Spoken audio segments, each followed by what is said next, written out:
Guys কি খবর? আশা করি সবারই খবর ভালো। তো আমাকেও তাওয়াং যাওয়ার আজকে হচ্ছে 2 নম্বর দিন।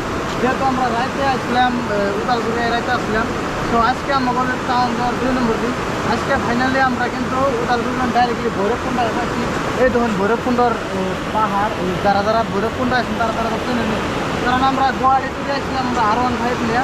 তো আমরা আসছি রয়্যাল এনফিল্ড। তো আজকে আমরা কিন্তু ডাইরেক্টলি যাবো দিরাং।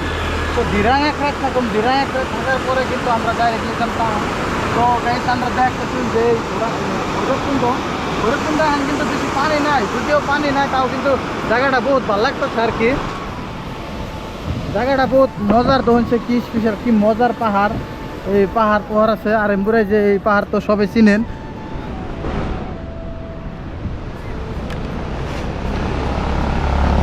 এই পাহাড় তো সবাই চিনেন, এটা ভৈরবকুণ্ডর পাহাড়। ভৈরবকুণ্ড মানে যেহেতু বহুত গরম, আর এই গরমের মধ্যে মানে পানিও নাইকা, আর প্রচুর গরম, আর এত রোদের মধ্যে রোদ দিকে বেশি মানুষ নাই, দু একজন হলেও আছে।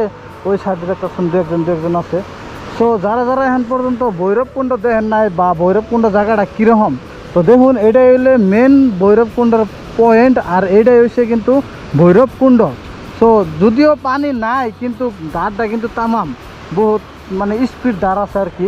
সো এটাই আসল ভৈরবকুণ্ড, আর এটা হচ্ছে সুইচ গেট। সো গাইস এটা হচ্ছে সুইচ গেট। আর এইগুলো পাহাড় জন্য দেখতেছেন এটা কিন্তু অরুণাচলের পাহাড়। সো ফাইনালি আমরা অরুণাচল যাবো। সো আমার নগে আছে আন্তাস। সো আমরা দুজনেই কিন্তু মানে বাইক নিয়ে, এই রয়্যাল এনফিল্ড নিয়ে, এইটা নিয়ে কিন্তু আমরা ডাইরেক্টলি যাম তাওয়াং। যেহেতু আমরা মানে R15 নিয়ে গুয়াহাটি তৈরি হয়েছিলাম, R15টা চলাইতে একটু অসুবিধা হয়, যার জন্য কিন্তু আমরা এই গাড়িটা নিয়ে গেতেছি। সো আমরা যদি ফুললি দেখুন তাহলে দেখাবেন যে তাওয়াংয়ের ফুল ভিউ অ্যান্ড তাওয়াংয়ে কী আছে সম্পূর্ণ কিন্তু আমরা দেখামো। তো ভৈরবকুণ্ডর জন্য যারা যারা দেখছিলেন না, তো দেখুন ভৈরবকুণ্ডর মেন ভিউ আর মেন পয়েন্ট এটাই। তো আজকে আর আসল এই তোরই ভৈরবকুণ্ডর ভিডিও, যে যারা যারা এখন তোর ভৈরবকুণ্ড দেখেন নাই তো দেখেন। এটা কিন্তু ভুটানের সুইচ গেট, যখন ভুটানে পানি জমা হয় ওইটা কিন্তু ভুটান, অম্বুরা চট্টমুটা কিন্তু ভুটান।